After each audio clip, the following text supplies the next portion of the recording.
ముందు చిన్న ప్రకటన. చంద్రబాబు నాయుడు గారు మాట్లాడిన తర్వాత ఈ పుస్తకం రచయిత ఆలపాటి సురేష్కి చిరు సత్కారం ఉంటుంది. అది కూడా జరిగేదాకా మీరు ఇప్పటిదాకా చూపిన ఓపిక ప్రదర్శించండి. చంద్రబాబు నాయుడు గారు.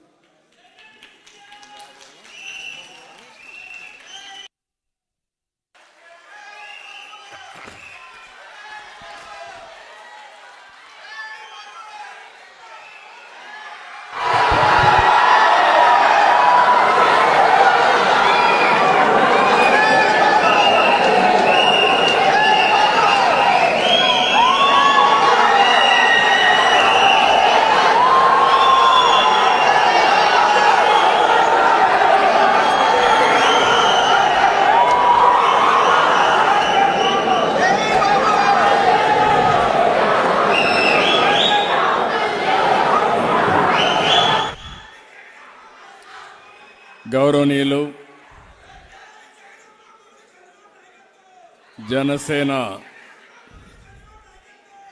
జనసేన అధినేత ఈరోజు సైలెన్స్ మిత్రులు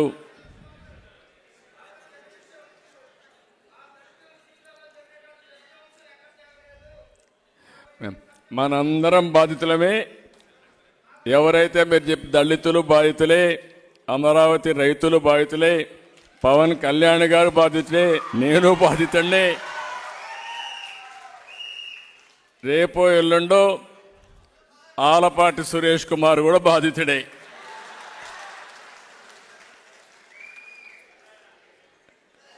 గౌరవనీయులు జనసేన అధినేత పవన్ కళ్యాణ్ గారు,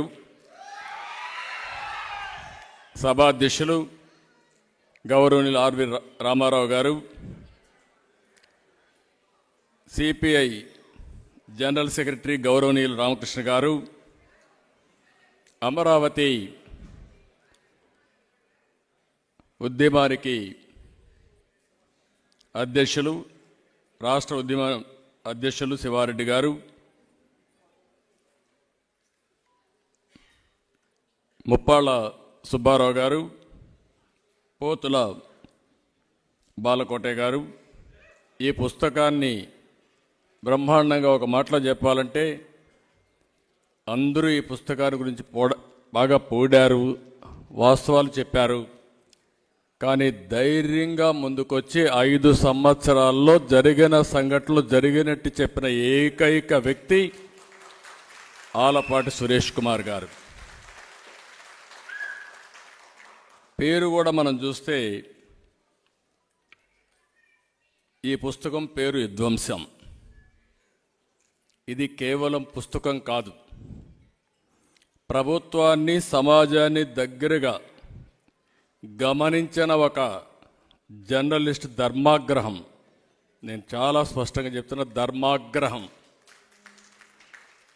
అనేక పుస్తకాలు రాస్తూ ఉంటారు, రాస్తున్నారు కూడా, రాశారు, రాయిపోతారు కూడా. మనం కూడా చాలా పుస్తకాలు చదువుతూనే ఉంటాం. కానీ సమాజ పోకడలపై, విప్లవాలపై, ఉద్యమాలపై పుస్తకాలు రాయడం మనం చూసాం.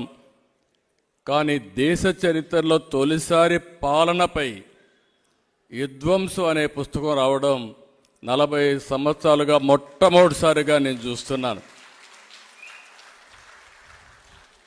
ఒక ప్రభుత్వం, ఒక పాలకుడు రాష్ట్రాన్ని ఎలా విధ్వంసం చేయగలుగుతాడో చెప్తూ ఈ పుస్తకాన్ని రాశారు. ప్రభుత్వం టెర్రరిజంపై చైతన్యపరిచేందుకు సురేష్ గారు ఈ పుస్తకం తేవడం చాలా ఆనందం, అభినందనీయం. ఈరోజు మీరు చూస్తే 19 నుంచి జరిగిన విధ్వంసంపై, అప్రజాస్వామ్య పోకడలపై, దారుణాలపై అన్ని సంఘటనల్ని ప్రస్తావించూ ఎంతో చక్కగా ఈ పుస్తకాన్ని రాశారు. మరొక్కసారి చాలామంది చేయలేని పని ఒక రచయితగా ఆలపాటి సురేష్ కుమార్ గారు చేయడం చాలా గర్వించదగ్గ విషయం. మనందరం కూడా వారికి ఇవ్వగలిగింది. అభినందనలు, గట్టిగా చప్పట్లు కూడా అందరూ అభినందించాల్సిందిగా కోరుతున్నాం. ఒక జర్నలిస్ట్గా సమాజాన్ని విభిన్న కోణాల్లో చూస్తారు. నేను రాజకీయ నాయకుడిగా రాజకీయంగా చూస్తాను, ఇంకొక నాయకుడు ఇంకొక విధంగా చూస్తారు. జర్నలిస్ట్ అయితే విభిన్న కోణాల్లో చూసే వ్యక్తి సురేష్ గారు. రాష్ట్రంలో ఉన్న పరిస్థితి ఇక్కడ లేడు, ఆయన హైదరాబాద్లో ఉంటాడు. కానీ ఇక్కడ జరిగిన పరిస్థితిని చలించి తెగించి ఆయన పుస్తకాన్ని రాశాడు. ప్రజలు ఎంతగానో నమ్మి గెలిపించిన ఈ ప్రభుత్వం ఏం చేసింది, ఎలా వంచింది, ప్రజల జీవితాలను వ్యవస్థలను ఎలా చిన్నాభిన్నం చేసిందో చాలా చక్కగా ఈ పుస్తకంలో వివరించారు. సమాజంపై బాధ్యతతో రాష్ట్ర దుస్థితిని చూసి బాధతో రాశారు. వారి చూస్తే నా మనసులో ఏముందో అది చాలా స్పష్టంగా, నా మనసులోనే కాదు 5 కోట్ల తెలుగు ప్రజల మనసులో ఏముందో దాన్ని స్పష్టంగా రాసిన వ్యక్తి ఆలపాటి సురేష్ గారు. ఒక నియంత పాలనలో ప్రజాస్వామ్యం విధ్వంసం అయింది. రివర్స్ పాలనలో రాష్ట్ర ప్రభుత్వం రాష్ట్ర భవిష్యత్తు విధ్వంసమైంది. సైకో పాలనలో మన బిడ్డల భవిష్యత్తు విధ్వంసం అయింది. నమ్మి అధికారాన్ని ఇచ్చినందుకు ప్రజల ఆశలు ఆకాంక్షలు విధ్వంసమయ్యాయి. బీసీలు, దళితులు, మైనారిటీల ఆత్మగౌరవం విధ్వంసానికి గురైంది. ఇవన్నీ చూసి సురేష్ ఈ పుస్తకంగాన్ని తీసుకొచ్చారు. ఒక మాటలో చెప్తున్నా, ఈ 5 ఏళ్లలో రాష్ట్ర భవిష్యత్తు విధ్వంసమైంది, భావితరాల భవిష్యత్తు విధ్వంసమైంది. ఈ విషయాన్ని మనందరం గుర్తుపెట్టుకోవాల్సిన అవసరం ఉంది. ఒక బ్రాండ్ దెబ్బతింటే ఆ రాష్ట్రం ఏదైనా చూడండి, మీరు ఒక వ్యక్తి కానీ, ఒక సంస్థ కానీ, ఒక రాష్ట్రం కానీ బ్రాండ్ దెబ్బతింటే మళ్ళీ దాన్ని రివైవ్ చేయాలంటే చాలా సమయం పడుతుంది. అలాంటి విధ్వంసం జరిగిందని చాలా స్పష్టంగా వారు చెప్పగలిగారు. 185 అంశాలు, ఆయా సంఘటనల్ని వారు ఎంత బాగా తీసుకొచ్చారంటే అంత బాగా తీసుకొచ్చారు. ఒక రాష్ట్ర ముఖ్యమంత్రిని ప్రజలు సైకో అని పిలుస్తారంటే పరిస్థితి అందరం అర్థం చేసుకోవాల్సిన అవసరం ఉంది. ఒక్కసారి తిట్టచ్చు, కోపంలో మాట్లాడచ్చు, పదే నష్టం జరిగిన ప్రతి ఒక్క వ్యక్తి కూడా సైకో సైకో అని చెప్పారంటే అందులో ఎంత యథార్థం ఉందో ఒక సంఘటన. సురేష్ గారిని ఇంకొకదానికి అభినందిస్తున్నా. ఒక వ్యక్తి విధ్వంసం చేసినప్పుడు ప్రజలకు భావితరాలకు గుర్తుండే విధంగా ఆయన రాసిన పుస్తకాన్ని అమరావతి కోసం పోరాడే మహిళలకు అంకితం చేయడం, రైతు మహిళలకు అంకితం చేయడం ఆయన నిజాయితీకి అద్దం పడుతుంది. రాష్ట్రంలో ఉండే ప్రజలందరూ అర్థం చేసుకోవాల్సిన అవసరం ఉంది. దేశంలో, ప్రపంచంలో ఉండే ప్రతి ఒక్కరు అర్థం చేసుకోవాల్సిన అవసరం ఉంది. మామూలుగా ఒక ప్రాజెక్టు కట్టాలంటే భూమి ఇవ్వడానికి ఎవరు ముందుకు రారు. ఒక రోడ్డు వేయాలంటే, ఆ రోడ్డుకు భూమి ఇవ్వాలంటే ఎవరు ముందుకు రారు. అందుకే అనేక చట్టాలను మార్చిన తర్వాత ఈరోజు మీరు చూస్తే లిబరల్గా కాంపన్సేషన్ ఇచ్చి తద్వారా ల్యాండ్ ఎక్విజిషన్ చేసే పరిస్థితికి వచ్చింది.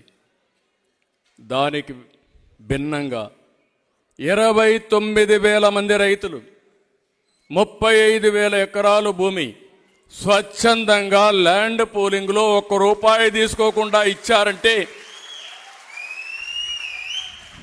అది ఇక్కడుండే ఒక విధంగా చెప్పాలంటే త్యాగం. ఎందుకు ఆ మాట అన్నానంటే, ఆ రోజు ఇలాంటి దుర్మార్గుడు వస్తారు, మళ్ళా మా భూములు పోతాయి, మాకు కష్టాలు వస్తాయనుకుంటే ఆ రోజే మీరు నాకు నమస్కారం పెట్టి మా జోలుకు రావద్దని ఆ రోజు చెప్పేవాళ్ళు. కానీ ఒకటే ఆలోచించారు, ఈ రాష్ట్రం బాగుపడాలి, ఈ రాష్ట్రం బాగుపడితే మేము కూడా బాగుపడతాం.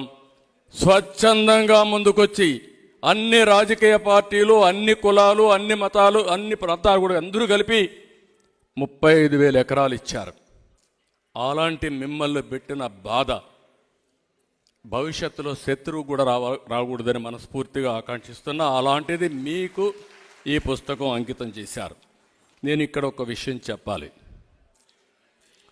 అమరావతి దేవతల రాజధాని అమరావతి. ఆ రోజు అందరిని అడిగిన తర్వాత, అందరూ ఒప్పుకున్న తర్వాత అమరావతి పేరు పెడితే బాగుంటుందని అమరావతి పెట్టాం.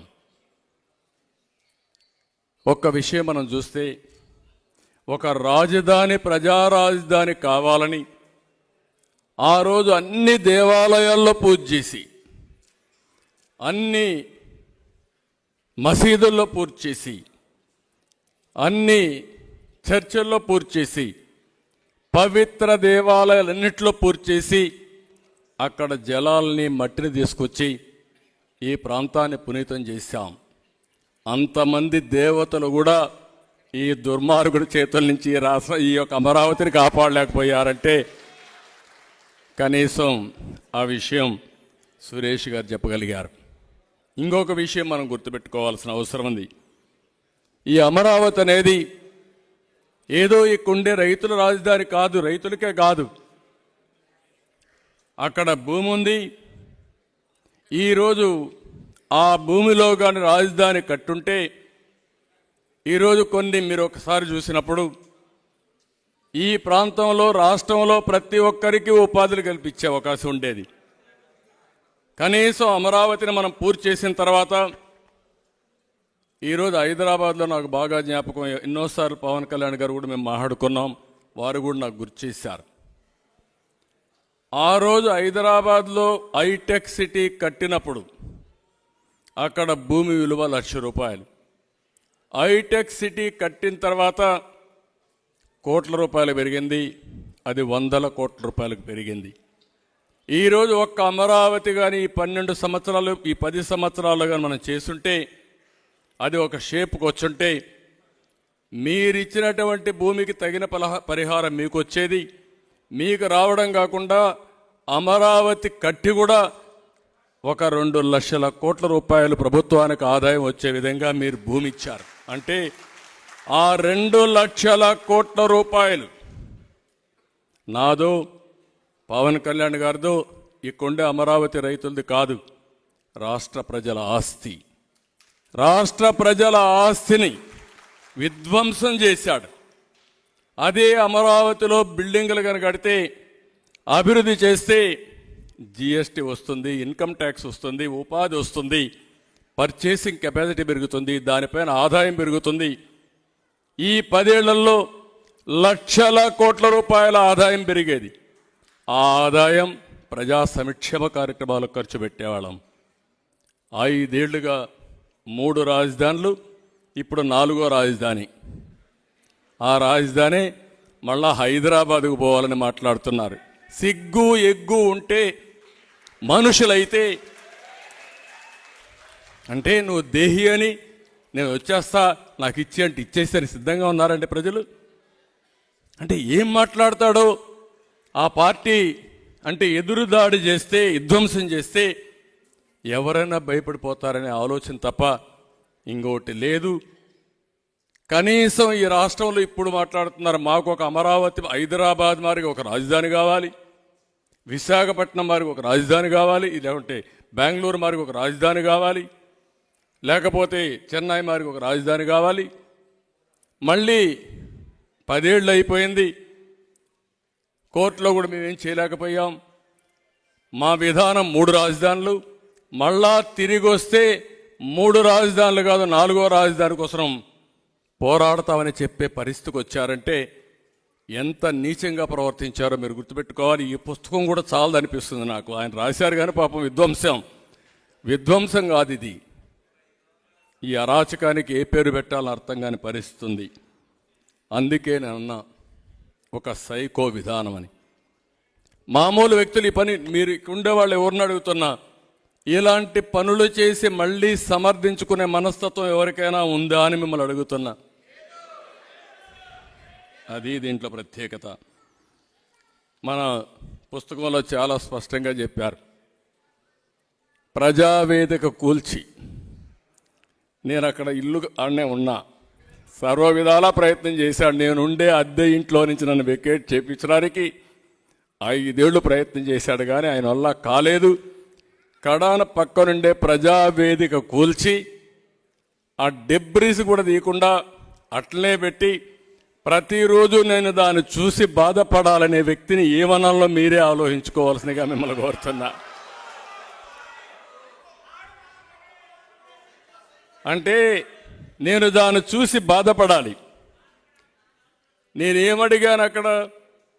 పక్కన ఒక ఇది ఉంది, ప్రతిపక్ష నాయకుడిని, దాన్ని నేను వాడుకుంటాను ఇమ్మని చెప్పి ఒక లెటర్ పెట్టాను.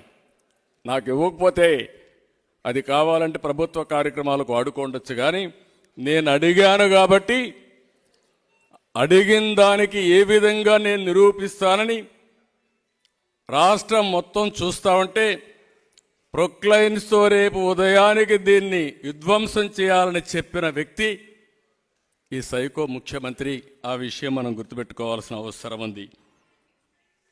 ఈరోజు ఇదే కాదు, ఇప్పుడే చాలామంది చెప్పారు.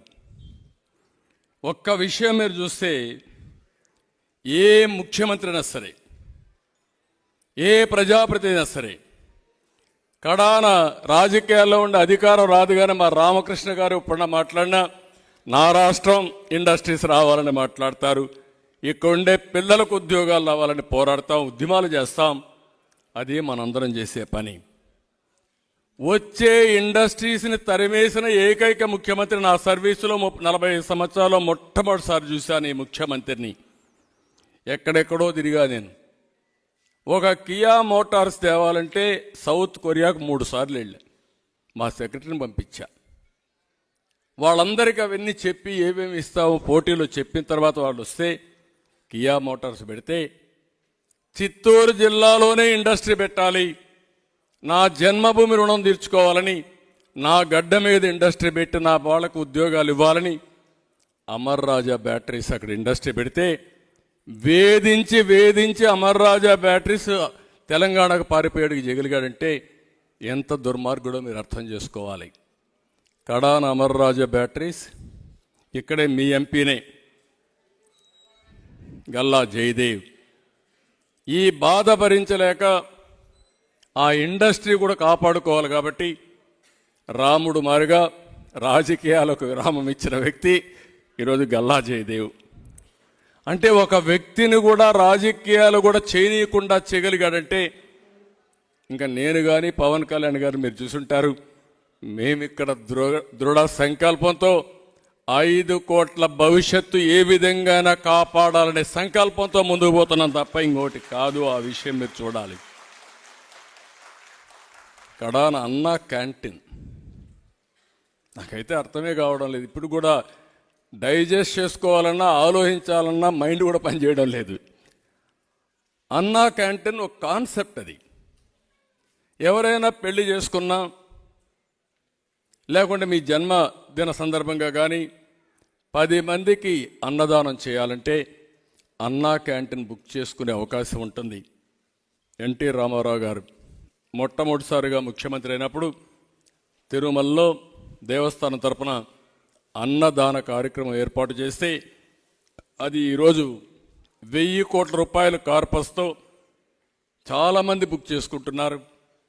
ఒకరోజు పెడుతున్నారు, ఒక పూట పెడుతున్నారు, డబ్బులు ఇస్తున్నారు.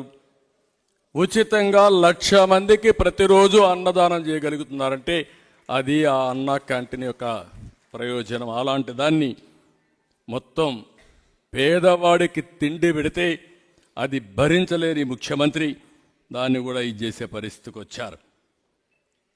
కడాన మీరు ఒకసారి చూస్తే ఎలాంటి మనస్తత్వం మీరు అందరూ గుర్తుపెట్టుకోవాల్సిన అవసరం ఉంది. పవన్ కళ్యాణ్ గారు ఇప్పటం గ్రామంలో ఆ రైతులు చేసిన నేరం ఏంటి? వారు మీటింగ్ పెడితే ఆ మీటింగ్కి స్థలం ఇచ్చారు. మీరు స్థలం ఇస్తారా మీ కత్ తేలుస్తానని రోడ్డు వెడల్పు పేరుతో మొత్తం అక్కడంతా కూడా వాళ్ళు ఇళ్ళన్నీ కూల్చేశాడంటే మీరు అర్థం చేసుకోవాలి ఎలాంటి సైకో విధానమో మీరు ఒక్కసారి గుర్తుపెట్టుకోవాల్సిన అవసరం ఉంది. ఇదే కాదు, ఒక దళితుడు మాస్క్ అడిగాడు. ఇప్పుడే మా మిత్రులు చెప్పారు, మొదటి స్టార్ట్ అయింది ఇదే. సుధాకర్ ఏమడిగాడు? నేను ఒక డాక్టర్ని, నేను కష్టపడి పనిచేస్తాను, కానీ కరోనా ఉంది, మాస్క్ ఇవ్వండి, సేఫ్గా ధైర్యంగా నా ప్రాణాన్ని కాపాడుకుంటూ అందరి ప్రాణాలు కాపాడుతా అని అడిగాడు. నువ్వు ఒక దళితుడివికి నీకు ఎంత ధైర్యం వచ్చిందా? నన్ను క్వశ్చన్ చేస్తావని ఉద్యోగం నుంచి డిస్మిస్ చేయడమే కాకుండా వేధించి వేధించి పిచ్చివాణ్ణి చేసి కడకు పొట్టన పెట్టుకున్న వ్యక్తి ఈ ముఖ్యమంత్రి. ఏమనాలి నాకైతే ఇప్పుడు కూడా అర్థం కాలేదు. ఒక బాధ, ఒక ఆవేదన. ఇప్పుడే రంగనాయకమ్మ విషయం చెప్పారు. పాపం ఆవిడ ఏం చేసింది పాపం నాకైతే ఇప్పుడు కూడా అర్థం కాలేదు. ఆవిడ విశాఖపట్నంలో పాలిమర్స్ యొక్క యాక్సిడెంట్ కోసం స్పందించి ఒక ట్వీట్ పెట్టింది. ఆ ట్వీట్ పెట్టిన నేరానికి వెంటాడారు. కడాన వ్యాపారం చేయకుండా చేశారు. ఎప్పటి నుంచో ఉండి హోటల్ పోయింది. హోటల్ పోయిన తర్వాత వేరే వ్యాపారం చేసుకోవాలనుకున్నది. ఆ వ్యాపారం చేసుకోవాలంటే అది కూడా పర్మిషన్ లేకుండా వేటాడితే కడాన ఇక్కడ ఉండి తిండి కూడా లేదు, ఈ రాష్ట్రంలో బతకలేమని హైదరాబాద్కి వెళ్ళిపోయింది ఆవిడ. ఇంకా నా జీవితంలో ఇక్కడ రాలేనని చెప్పి వెళ్ళిపోయిందంటే ఏం చెప్పాలో మీరు అర్థం చేసుకోవాలి. అదే కాదు, నంద్యాలలో వైసీపీ నేతలు వేధింపుల కోసం అబ్దుల్ సలాం ఒక వ్యక్తి, అబ్దుల్ సలాం చూస్తే ఇప్పుడు కూడా నాకు బాధేస్తుంది. వేధించారు, భయపెట్టారు. ఏం చేయాలో తెలియదు. తెలియకపోతే కడాన చనిపోవాలనుకున్నాడు. నేను చనిపోతే నా భార్యని ఏదో చేస్తామని బెదిరించారు. నేను పోయిన తర్వాత నా భార్యను వీళ్ళు చెరబెడితే అది నా ఆత్మ ఘోషిస్తుందనే ఉద్దేశంతో భార్యతో కూడా మాట్లాడుకొని ఆవిడ్ని కూడా ఇద్దరం కలిసి చనిపోదామని ఆలోచించారు. మన ఇద్దరం చనిపోతే ఈ పిల్లలు అనాథలైపోతారు, ఏం చేయాలని ఆలోచించి మనస్థిమితం చేసుకుని పిల్లలతో సహా నలుగురం చనిపోవాలని నిర్ణయించుకుని పిల్లలు తీసుకెళ్ళి రైల్వే ట్రాక్ కట్టేసి ఇద్దరు కూడా రైలు కింద పడి బలవంత మరణం చేసుకున్నారంటే కెన్ యూ ఇమాజిన్? అదే రాశాడు రచయిత సురేష్ గారు. అంటే మనిషి ఎప్పుడు చనిపోతారో మామూలుగా చనిపోతే పర్లేదు, కానీ ఇంత బలవంతపు మరణం కూడా చేసుకోగలిగారంటే ఎంత మెంటల్గా, ఎంత అగని, ఎంత ఆవేదన జరిగిందో మీరు గుర్తుపెట్టుకోవాల్సిన అవసరం ఉంది. కడాన ఒక ఆడబిడ్డ సోదరి శీలాన్ని కాపాడడానికి అమర్నాథ్ గౌడ్ 10వ తరగతి అక్కను వేధిస్తా ఉంటే మా అక్కను వేధిస్తున్నారు ఏంటి అని అడిగి తల్లిదండ్రులకు రిపోర్ట్ చేశాడని దారుణంగా పెట్రోల్ పోసి నడి రోడ్లో చంపేశారు, కాల్చేశారు. కాల్చిన వాళ్ళు రోడ్డు మీద బ్రహ్మాండంగా తిరుగుతున్నారు. వీళ్ళు భయపడిపోయి బయట వచ్చే పరిస్థితి లేదు. అది ఈరోజు అక్కడ పరిస్థితి. ఇలాంటివన్నీ 1-2 సంఘటనలు కాదు. ఈ సంఘటనలన్నీ చూసిన తర్వాత నేను అడుగుతున్నా, ఈ రాష్ట్రంలో ఎవరికైనా రక్షణ ఉందా? రాష్ట్రంలో ఉండే ప్రతి ఒక్క వ్యక్తి కూడా ఆలోచించుకోవాల్సిన అవసరం ఉంది. ఈరోజు ఒకటే మీరు గుర్తుపెట్టుకోవాలి, కడాన మీరు నేనన్నీ వదిలేద్దాం. సొంత చెల్లెలి జన్మనిచ్చిన తల్లి పైన కూడా సోషల్ మీడియాలో ఏం చేస్తున్నారో మీరే చూశారు. ఇంకేం మాట్లాడతాం? ఆ అవమానానికి నేను కూడా గురయ్యా సాక్షాత్తు అసెంబ్లీలో. ఆ రోజు చెప్పా, మళ్ళీ ఇది అసెంబ్లీ కాదు, ఇది గౌరవ సభ. మళ్ళీ ఈ సభను గౌరవ సభ చేసిన తర్వాతనే అడుగు పెడతానని బయటొచ్చా.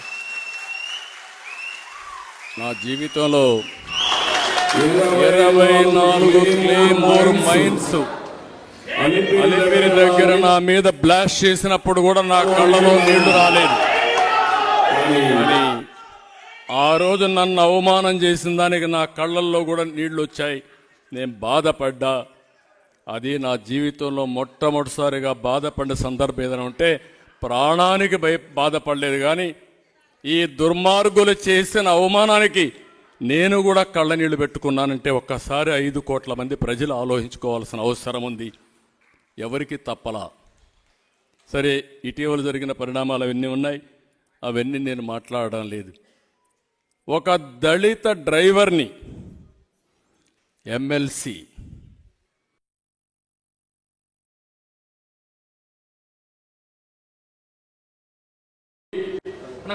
ఖర్చులు ఇస్తా అంత్యక్రియలు చేసుకోమని పంపించాడంటే అలాంటి వ్యక్తిని ముఖ్యమంత్రి కారులో పెట్టుకొని లేకుంటే మీటింగ్ లో పెట్టుకొని ఊరేగుతున్నా అంటే ఇంకే రాష్ట్రంలో ఇలాంటి సైకోలకు అడ్డం ఉంటుందా అని అడుగుతున్నా.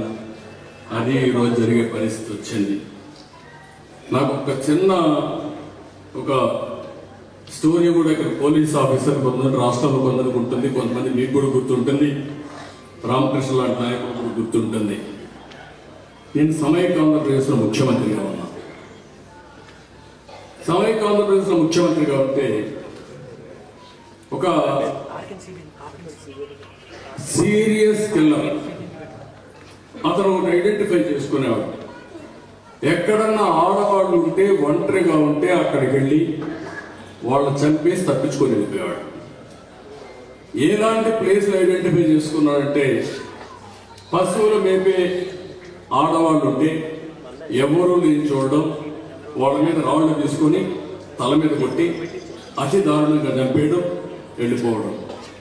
ఏమైనా డబ్బులు తీసుకున్నాడా నగలు తీసుకున్నాడంటే వాళ్ళ దగ్గర చైనున్నా ఉంగరం ఉన్నా ఏం తీసుకున్నాడు కాదు, చంపడమే ఏమంతే. రాత్రిలో మిడ్ నైట్ ఒంటరి ఇల్లు ఉంటే ఆ ఇంటికి పోయి ఆడవాళ్ళు చంపేసి వెళ్ళిపోయాడు. దగ్గర దగ్గర 30 మంది 35 మంది చంపాడు. Series of murders. నాకు అర్థం కాలేదు. పోలీసులు అడిగా ఏంటి ఇవన్నీ ఎంత జరుగుతున్నాయంటే చాలా కోపపడిన తర్వాత దానికి ఎవిడెన్స్ అని కలెక్ట్ చేస్తే తర్వాత అప్పటికి అడ్వాన్స్ టెక్నాలజీ కూడా లేదు, ఫింగర్ ప్రింట్స్ ఇవన్నీ లేవు, ఫారెన్సిక్ ఎవిడెన్స్ లేదు. అవన్నీ ఎస్టాబ్లిష్ చేస్తే అతను నోన్ కన్విక్ట్ తిరుపతిలోనే ఉన్నాడు. అతన్ని ఒక కోర్టు తీసుకుపోయారు. పారిపోబోతే అక్కడి నుంచి పోలీసులు ఎన్కౌంటర్ అయి జరిగాయి. అతను చనిపోయాడు.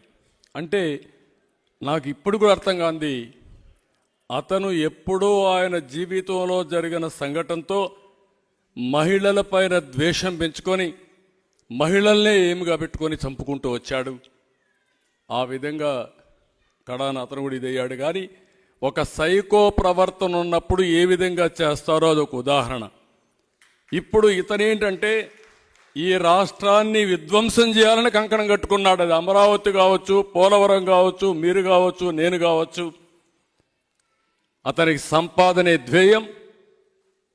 ఎవరు అడ్డం వస్తే వాళ్ళు పవన్ కళ్యాణ, చంద్రబాబు నాయుడు, లేకుంటే సురేష, లేకుంటే ఇంకొక వ్యక్తి నిమిత్తం, దానికి నిమిత్త మాత్రం మనందరం ఆయన ఇష్ట ప్రకారం చేసుకొని వెళ్ళిపోతాడు. ఈరోజు ఇవన్నీ చూసిన తర్వాత ఒకటి కాదు, మద్యం, ఇసుక, మైనింగ్, ఈ రాష్ట్రంలో ఏది దొరికితే దాన్ని మొత్తం వెళ్ళిపోయే పరిస్థితికి వచ్చారు.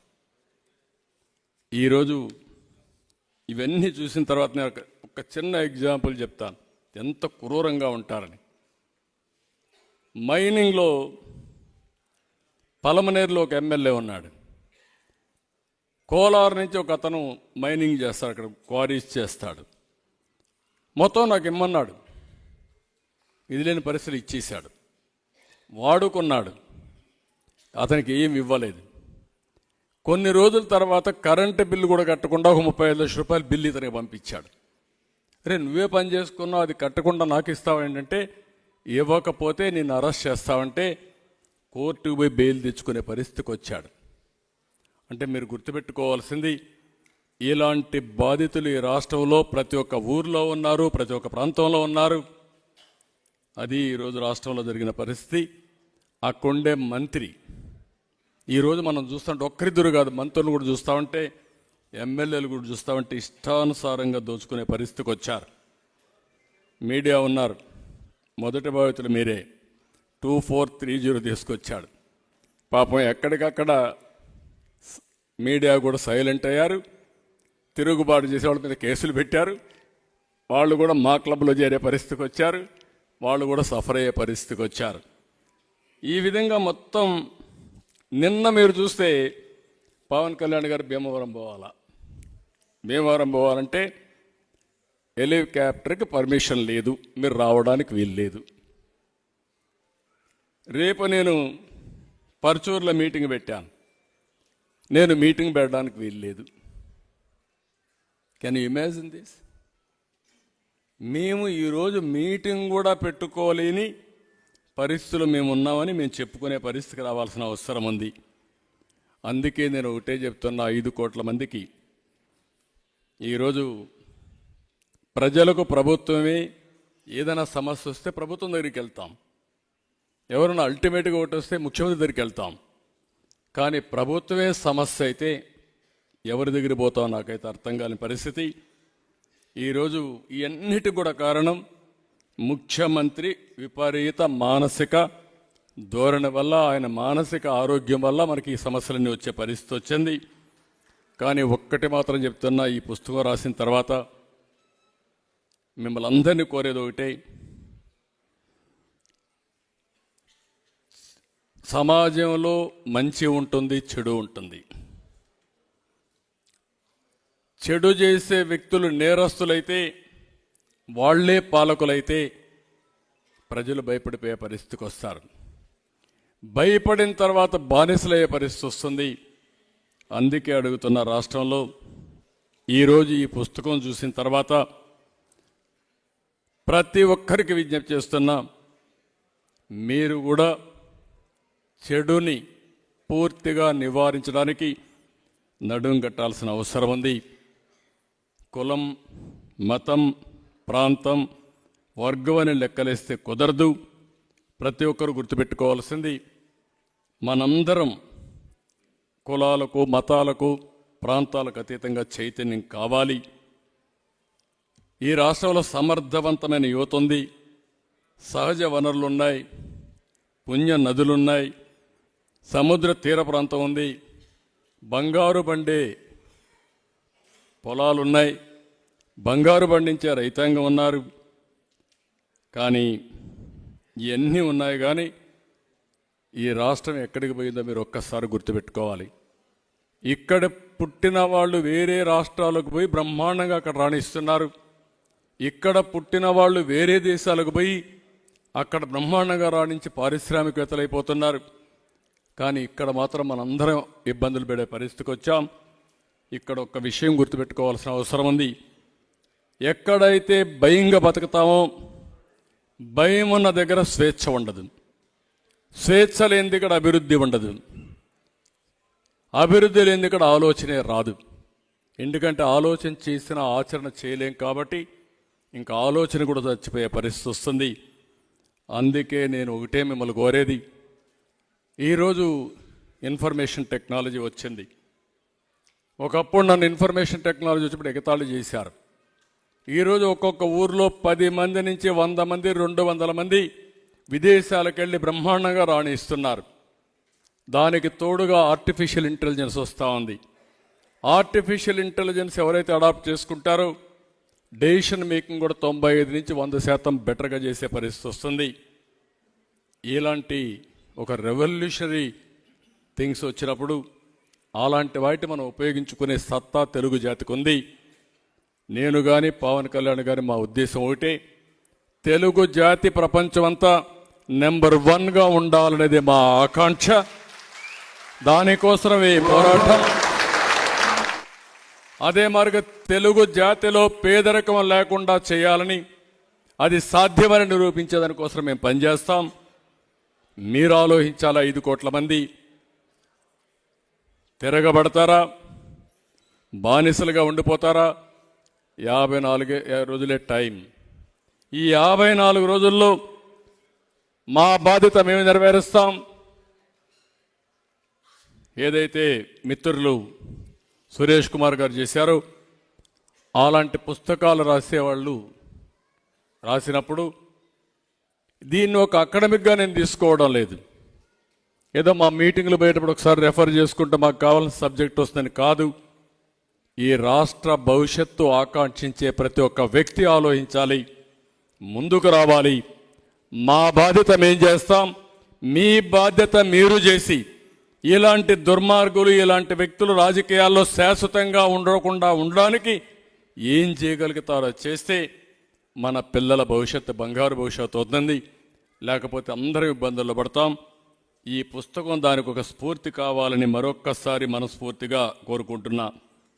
ఇప్పుడే చూశా, మా వాళ్ళు చెప్పారు ఇప్పుడు ఒక మాట, ముఖ్యమంత్రి ఒక సభలో మాట్లాడుతూ చొక్కా చేతులు మడతబెట్టే సమయం వచ్చింది.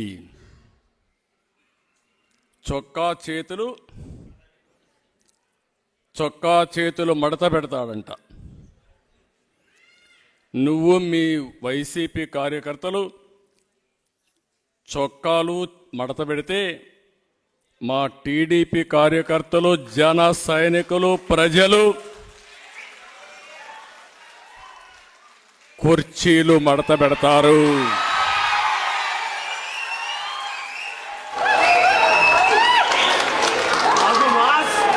మళ్ళీ చెబుతున్నా,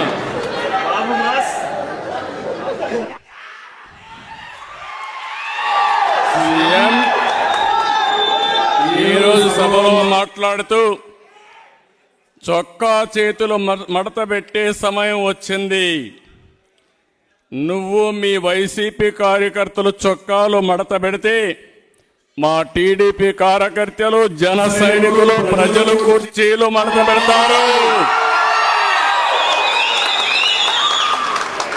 అందరూ కుర్చీలు మడత పెడితే ఏమవుతుందో తెలుసా? జగన్ రెడ్డి నీ కుర్చీ లేకుండా పోతుంది. నువ్వు ముఖ్యమంత్రి హోదాలో ఉన్నావు. ఎన్నికలంటే ద్వంద్వ యుద్ధం. చొక్కాలు చేతులు కుర్చీలు మడత పెట్టడం కొట్టుకోవడానికి కాదు. ఆ విషయం గుర్తుపెట్టుకొని ప్రవర్తిస్తే మేము కూడా గౌరవంగా ఉంటాం. కబద్దార్, జాగ్రత్తగా ఉండమని మరొక్కసారి సభ ద్వారా హెచ్చరిస్తున్నా. మంచికి కూడా హద్దులుంటాయి. పిచ్చి పిచ్చి కూతలకు వస్తే దానికి పరిష్కారం చూపించే ధైర్యం కూడా 5 కోట్ల ప్రజలకు ఉందని మరొక్కసారి హెచ్చరిస్తూ, మరొక్కసారి ఈ పుస్తకం ప్రతి ఒక్క ఇంటికి చేరాలి. ప్రతి రచ్చబండ, ప్రతి టీ కొట్టు దగ్గరికి అంశాలు చర్చించాలి. 5 ఏళ్ల నరకాన్ని 54 రోజులు మీరు చర్చించాలి. ప్రజల్ని చైతన్యవంతులు చేసి ముందుకు పోవాల్సి కోరుకుంటూ, మరొక్కసారి ఈ పుస్తకాన్ని రాసినటువంటి సురేష్ కుమార్ గారిని 5 కోట్ల ప్రజల తరపున మనస్ఫూర్తిగా అభినందిస్తూ, ఒక చక్కని ఆయుధాన్ని మీరు ప్రజలకు ఇచ్చారు. మీ విధ్వంసం ద్వారా ప్రజా చైతన్యాన్ని రగిల్చారు, ప్రజాస్ఫూర్తిని కల్పించారు. అలాంటి బ్రహ్మాండమైన పని చేసిన మిమ్మల్ని, అమరావతి కోసం అమరావతి రైతులు ఏ విధంగా పోరాడుతున్నారో, మా ఆడబిడ్డలు ఏ విధంగా అయితే పోరాడుతున్నారో, అదేవిధంగా 5 కోట్ల ప్రజల కోసం మీరు ఒక స్ఫూర్తినిచ్చి పుస్తకం రాశారు. మిమ్మల్ని కూడా జాతి గుర్తుపెట్టుకుంటుంది. దానికి మనస్ఫూర్తిగా అభినందిస్తూ, మరొక్కసారి అందరూ కూడా వారికి అభినందన తెలియజేసుకుంటూ సెలవు తీసుకున్నాను. జై హింద్, జై హింద్.